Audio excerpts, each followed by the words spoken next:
Muy buenos días, mis queridos hermanos y hermanas. Hoy es jueves 18 de mayo y vamos a continuar leyendo la Biblia en Job capítulo 39 y 40.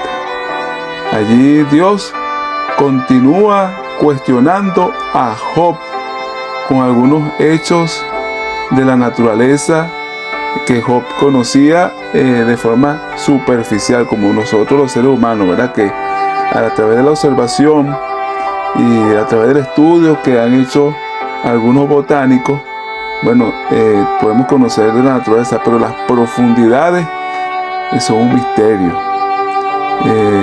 El Señor le pregunta a Job: ¿sabes tú el tiempo en que paren las cabras monteses? Es tremendo, hermano, porque fíjense cómo nosotros los seres humanos somos tan débiles que necesitamos años de cuidado desde que somos pequeños, ¿verdad? Si hay algo en la naturaleza indefenso, es un bebé. Sin embargo, apenas nacen las cabritas, se colocan de pie en pocos minutos y comienzan a prosperar en la naturaleza. Comienzan a correr por su vida. El Señor le hace pregunta a Job en cuanto al asno montés. En esa época el asno era muy admirado, especialmente el asno montés. Hay una diferencia entre el asno que podía ser domesticado,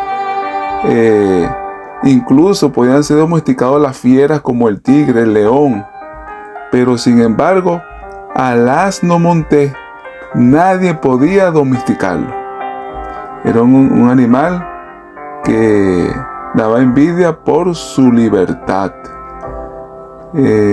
Aunque parecía una criatura tan débil e inofensiva, tenía un carácter sumamente fuerte.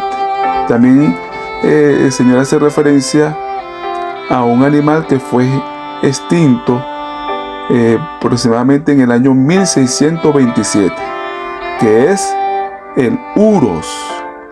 En la Biblia, por lo general, en las traducciones contemporáneas se traduce como el búfalo. ¿Querrá el búfalo servirte a ti?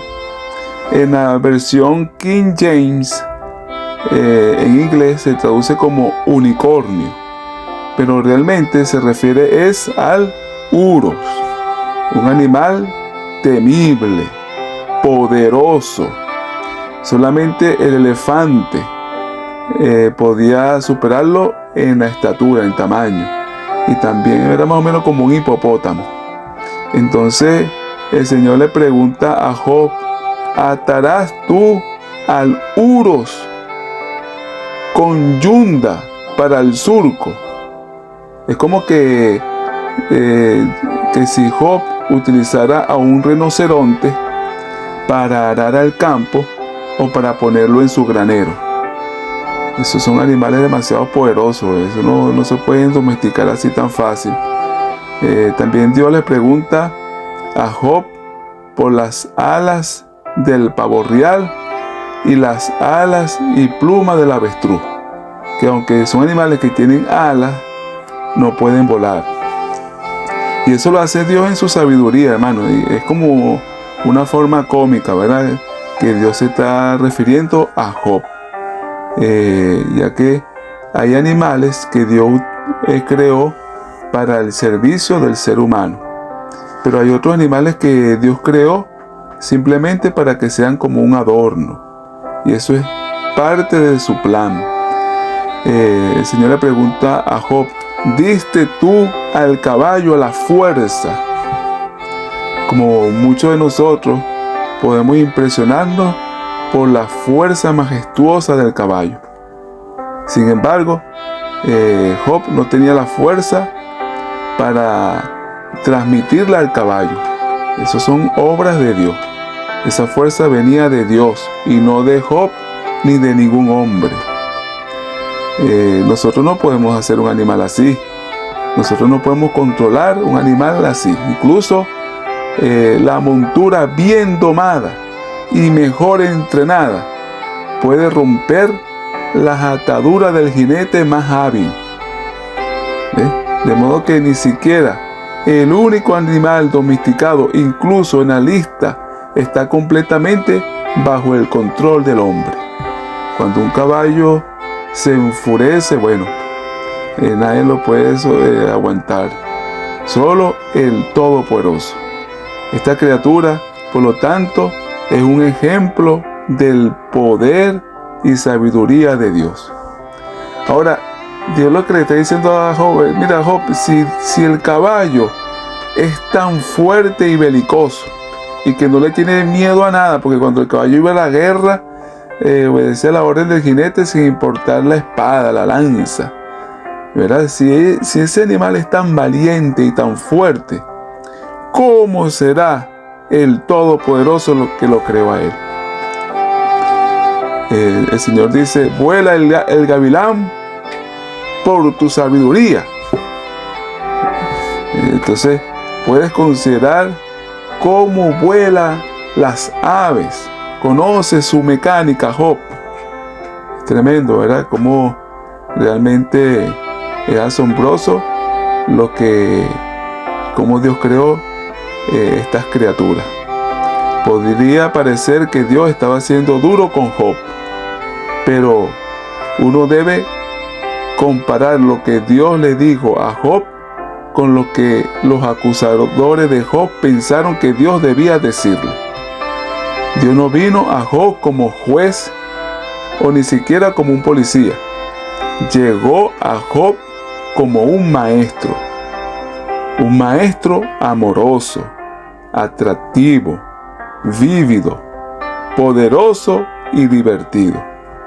Dios estaba una vez más con Job y eso era suficiente para el patriarca. En el capítulo 40, Dios muestra nuevas pruebas de su poder. Y Dios describe dos animales enormes que superan en mucho al poder y al tamaño, la fuerza del hombre. El Behemoth, que significa bestia, y también se habla del Leviatán. Algunos identifican al Behemoth con el hipopótamo o el caballo de río. Dios creó este enorme animal, temible y hecho de forma maravillosa. También Dios creó nuestra alma, el alma de todos los hombres.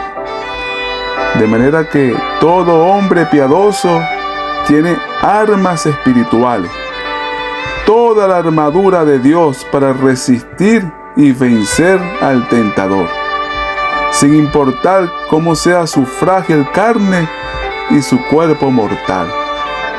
Dios nos puede hacer a nosotros más poderosos que el rinoceronte, que el behemoth, que el leviatán, que el caballo, más hermosos que el gavilán, que el pavo real, si nosotros contamos con el poder de su espíritu.